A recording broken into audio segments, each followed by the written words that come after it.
नमस्कार मित्रांनो, आपण पाहतोय या मालिकेचा आजचा म्हणजेच 13 जुलैचा रिव्ह्यू.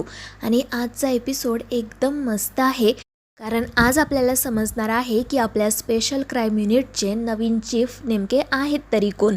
चला तर मग बघूयात आजच्या या एपिसोडमध्ये नेमकं काय काय घडून गेलं आहे ते. तर सगळ्यात आधी तर आपल्याला असं बघायला मिळतं की तारिणी मस्तपैकी गवती चहा बनवत असते आणि त्याच्या सुवासानेच आपली चेतना काकू अगदी धावतच किचनमध्ये येते आणि आनंदाने तो गवती चहा पाहू लागते.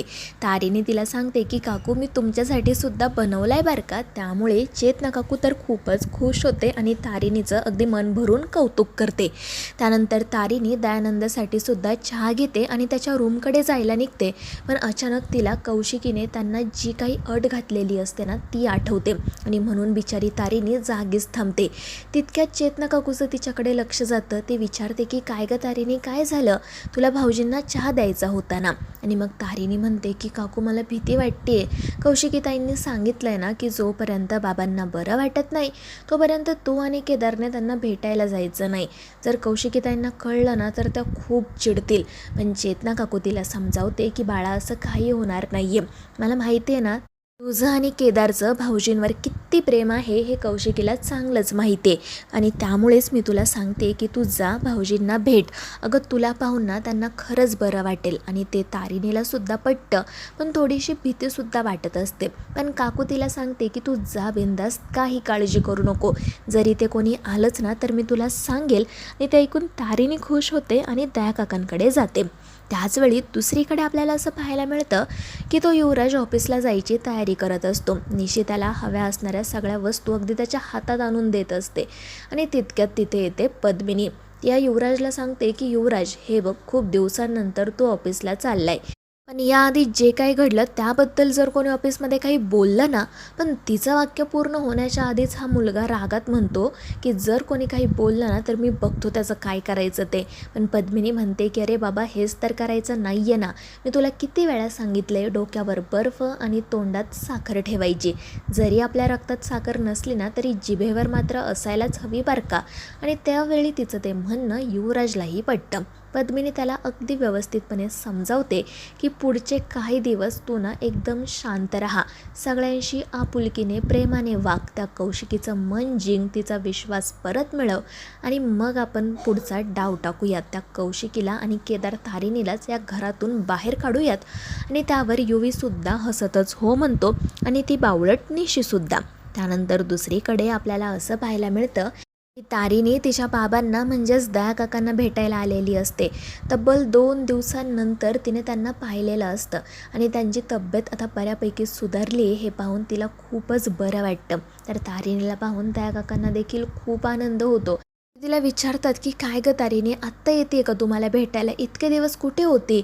पण त्यावेळी तिला काय उत्तर द्यावं हेच समजत नाही. ती शांतपणे खाली मान घालून सांगू लागते की थोडं अनाथ आश्रमाचं काम होतं ना, त्यातच आम्ही अडकलो होतो, म्हणून इकडे काही येताच आलं नाही. परंतु तिचं ते उत्तर काकांना तेवढं पटत नाही.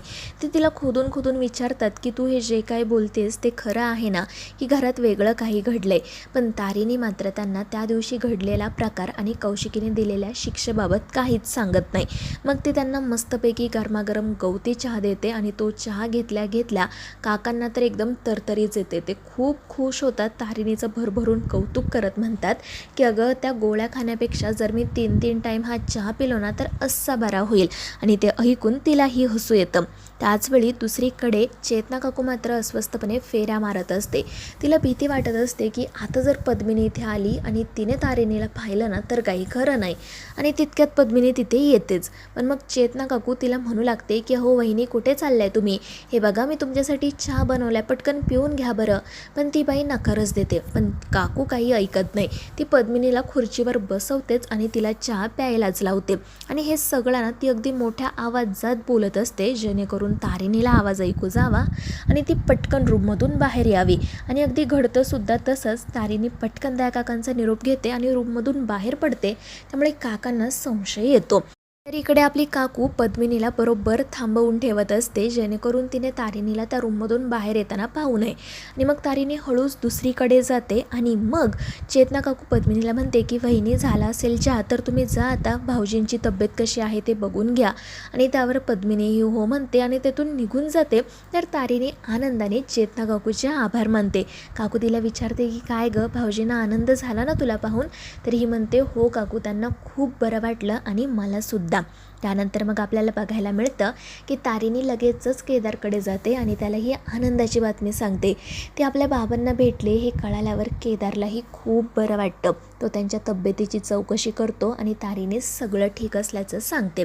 त्यानंतर मग केदार म्हणू लागतो की बस मी ना तुझ्यासाठी मस्तपैकी एक गिफ्ट आणलं आहे बरं का. पण तारिणी घाबरून विचारते आता कोणतं गिफ्ट आणलं आहे? तर हा हसतच म्हणतो घाबरू नको, हे एकदम साधं सिम्पल गिफ्ट आहे. आणि मग त्यानंतर तो तिला डोळे बंद करायला सांगतो आणि मग मस्तपैकी मोगऱ्याचा गजरा घेऊन येतो. जेव्हा तारिणी तो गजरा पाहते तेव्हा ती खूप खुश होते. आणि मग आपल्या या स्वप्नाळू केदारला असं वाटतं की जणू तोच तिच्या केसात तो गजरा माळतोय आणि ती लाजते, पण हा फक्त त्याचा एक भास असतो, स्वप्न असतं. इकडे आपल्या तारिणी मॅडमने स्वतःच तो गजरा केसांमध्ये माळून घेतलेला असतो, त्यामुळे केदार डोक्यालाच हात लावतो. पण त्यांचं काही बोलणं होणार त्याआधीच नेमका कमांडरचा कॉल येतो. ते या दोघांनाही सांगतात की आजच आपले चीफ आपल्याला रिपोर्टिंग करणार आहेत आणि त्यामुळे सगळ्यांनी वेळेवर इकडे येणं गरजेचं आहे. त्यावर ते दोघेही जण हो म्हणतात, कॉल ठेवून देतात. आणि मग तारिणी केदारला सांगते की तू ऑफिसला जा, पटकन तुझी कामं आवर आणि मग डेनवर ये. त्यावर तोही हो म्हणतो. तारिणी पटकन तिचा गजरा बाजूला काढून ठेवते आणि तीही डेनवर जायला निघते आणि केदार ऑफिसमध्ये. त्यानंतर ऑफिसमध्ये आपल्याला असं पाहायला मिळतं की कामाचा खूप ताण असतो आणि त्यामुळे कर्मचारी थोडासा ब्रेक मिळावा म्हणून मस्तपैकी कॉफी पीत गप्पा मारत असतात. केदारही तिथेच असतो आणि मग ते सगळेजण फुटबॉल बघायचं ठरवतात आणि मग कौशिकीसुद्धा त्यांना जॉईन करते. त्यानंतर मग आपल्याला डेनमध्ये असं पाहायला मिळतं की टीम तारिणी काही महत्त्वाच्या सूचना देत असते.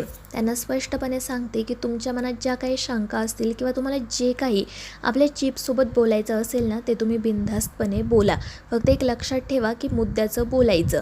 त्यावर तेही सगळेजण हो म्हणतात. तारिणीला खात्री देतात की आमच्याविषयी कधीच तुमच्या कानांवर कोणती तक्रार येणार नाही.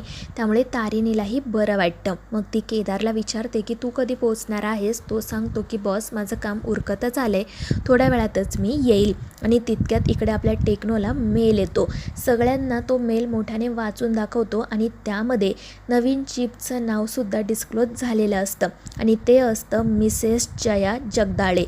म्हणजे एक फिमेल ऑफिसर चीफ म्हणून जॉईन झालेली असते. सगळ्यांनाच त्यांना भेटण्याची उत्सुकता असते. या नवीन ऑफिसर नेमक्या कोण असतील असा प्रश्न तारिणी सकट सगळ्यांच्या मनात उभा राहतो. तर मित्रांनो, आता या नवीन चीफ नेमक्या कोण असणार आहेत आणि त्यांच्या येण्यामुळे आपल्या मालिकेत कोणकोणते नवीन ट्विस्ट येणार आहेत हे पाहणं खरंच खूपच रंजक ठरणार आहे. या मालिकेच्या पुढील भागांच्या अपडेट्ससाठी आपल्या चॅनलला नक्की सबस्क्राईब करा.